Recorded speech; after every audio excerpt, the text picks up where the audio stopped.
Cordial saludo, mi nombre es Yasneri Mosquera Hurtado. Soy estudiante del doctorado en Ciencias de la Educación. El presente es un curso de política educativa en el contexto internacional para la doctora Claudia Orantes López. Este es un foro video explicativo de las políticas educativas UNESCO en mi país, Colombia. Se habla de política pública pensando en la organización y administración de un Estado en sus asuntos e intereses. En otras palabras, según Channel y Plano, en el uso estratégico de recursos para aliviar los problemas nacionales, dirigidos a tener una influencia determinada sobre la vida de los ciudadanos de un país que representan la realización concreta de decisiones en torno a uno o varios objetivos colectivos considerados necesarios o deseables en la medida en que hacen frente a situaciones socialmente relevantes para dichos ciudadanos. Para hablar de política educativa en mi país, Colombia, es necesario acudir a los aportes históricos de las reformas educativas que se han ido presentando a lo largo del tiempo. Tomaré como base un artículo investigativo de José Heriberto Cifuentes Medina y Aura Lucía Camargo Silva, los cuales citaré como Medina y Silva 2016. También me apoyaré de Acevedo Tarazona y Zamaca Alonso 2012 con el texto La política educativa para la enseñanza de la historia de Colombia, al igual que Barrera Felipe con el texto La política de educación en Colombia 1957-2004. Dentro de los asuntos concernientes está la educación, que conlleva atender la necesidad del país de coordinar, armonizar, cohesionar la política educativa en torno a las condiciones de acceso y disponibilidad, a la pertinencia y calidad de los recursos utilizados para fortalecer la enseñanza y enriquecer los aprendizajes de acuerdo con los currículos escolares. En cuanto a las reformas educativas,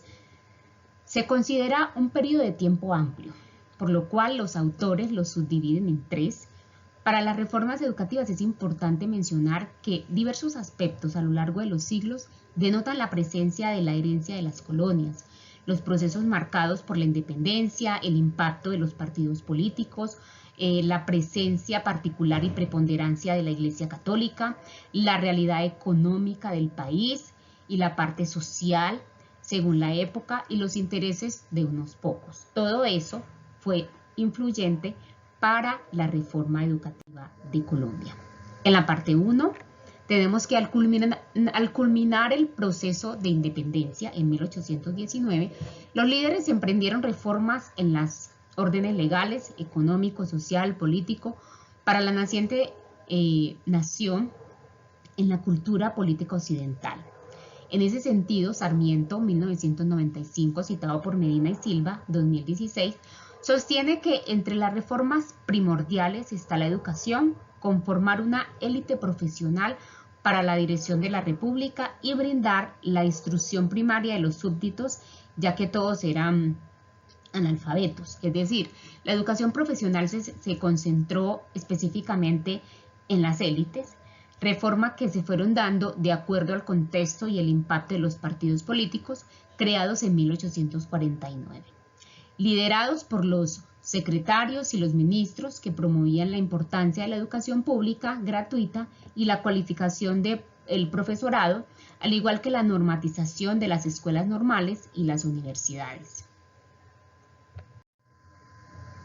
En la parte 2, encontramos que al inicio del siglo XX, 1903-1930, la Iglesia, el clero, el Partido Conservador y los educadores católicos aprovechan ese soporte legal y esas estrategias para consolidar una instrucción pública con un espíritu católico y una escuela cristiana, avanzando con una implementación durante la hegemonía del Partido Conservador. En esta época, el movimiento sindical FECODE de los educadores irrumpió en el escenario con las luchas sociales en 1959 específicamente, con el primer paro realizado en Bogotá Y en los años 70 las luchas del magisterio tuvieron como uno de los objetivos centrales la expedición del estatuto docente, que se logró también en 1979 por medio del decreto 2277. Ordóñez, 1995, citado por Medina y Silva, 2016, menciona que en 1949 se inicia a implementar el nuevo sistema educativo junto con Misión Currit, enmarcando el sistema educativo con el desarrollo capitalista del país.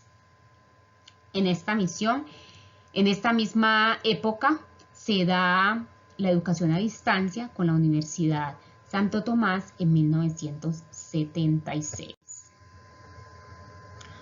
Luego, con la Constitución del 91, se establece artículos a favor de la educación como el 67, el 68, el 69 y el 70, con principios como la educación como un derecho fundamental, la corresponsabilidad del Estado, la sociedad y la familia en la educación, la autonomía de las universidades, la educación bilingüe en las comunidades indígenas, la libertad de enseñanza y también la investigación y esa parte de la libertad de cátedra. En el punto 3, este cuadro, encontramos que el sistema educativo fue asumido como una división entre la educación primaria y secundaria. Las escuelas nocturnas también, con las rurales, las urbanas, para atender diferentes poblaciones, y la educación secundaria se dividió entre técnica y clásica. Luego, en el año 1994, se formuló la autonomía auspiciada por la Ley de Educación. Allí fue cuando gran parte de los políticos liberales manifestaron que la escuela debía eliminar ese método memorístico y la pasividad del estudiante, ese desconocimiento con su personalidad física y psicológica, entre otras cosas, lo que fue dando cabida al constructivismo y a la psicología cognitiva, alimentando también los ideales de la escuela nueva para alfabetizar poblaciones obreras. La Ley 115 o la Ley General de Educación fue una buena medida de concentración entre el gobierno y la Federación Colombiana de Educadores, dando cabida a amplias coberturas de la educación pública a través de diversos programas para facilitar los medios y las posibilidades de mayor acceso, junto con mejorar los indicadores de calidad de educación, asimismo como esta ley, la Ley 115, mantiene la responsabilidad de la formación y la actualización de los educadores del nivel el nivel de pregrado y posgrado en las universidades e instituciones de educación superior. Y también en la misma ley se establece las escuelas normales reformadas, en donde se menciona que con 2 años más en la educación después del grado 11 se podrá formar educadores para el nivel de preescolar y el ciclo de educación básica primaria.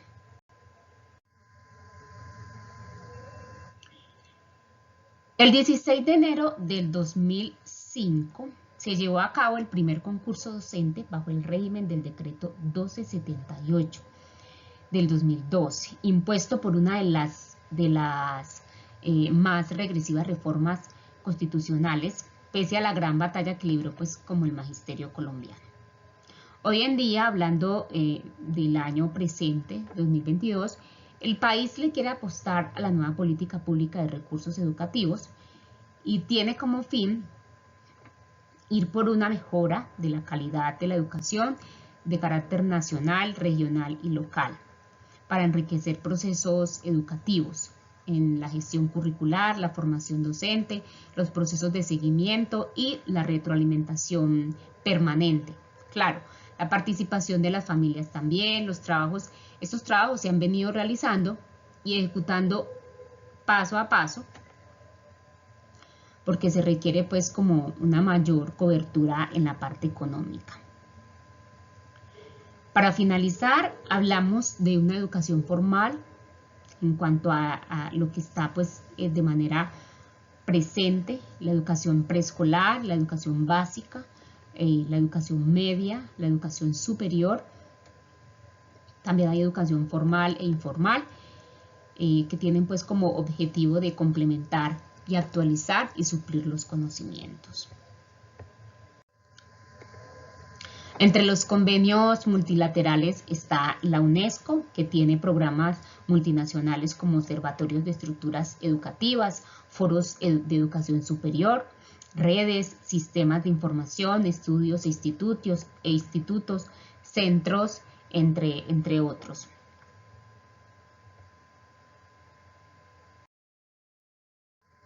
Como conclusión, es importante mencionar que toda la trayectoria del sistema educativo colombiano da lugar al reconocimiento de una historia que no debe ser repetida, sino aprendida, para mejorar y avanzar en lo concerniente a la educación. Lo importante es formar procesos de enseñanza y aprendizaje según su propósito para ser diseñados mediante el uso de ámbitos escolares de acuerdo con el currículo y los contextos sociales, culturales. Muchas gracias.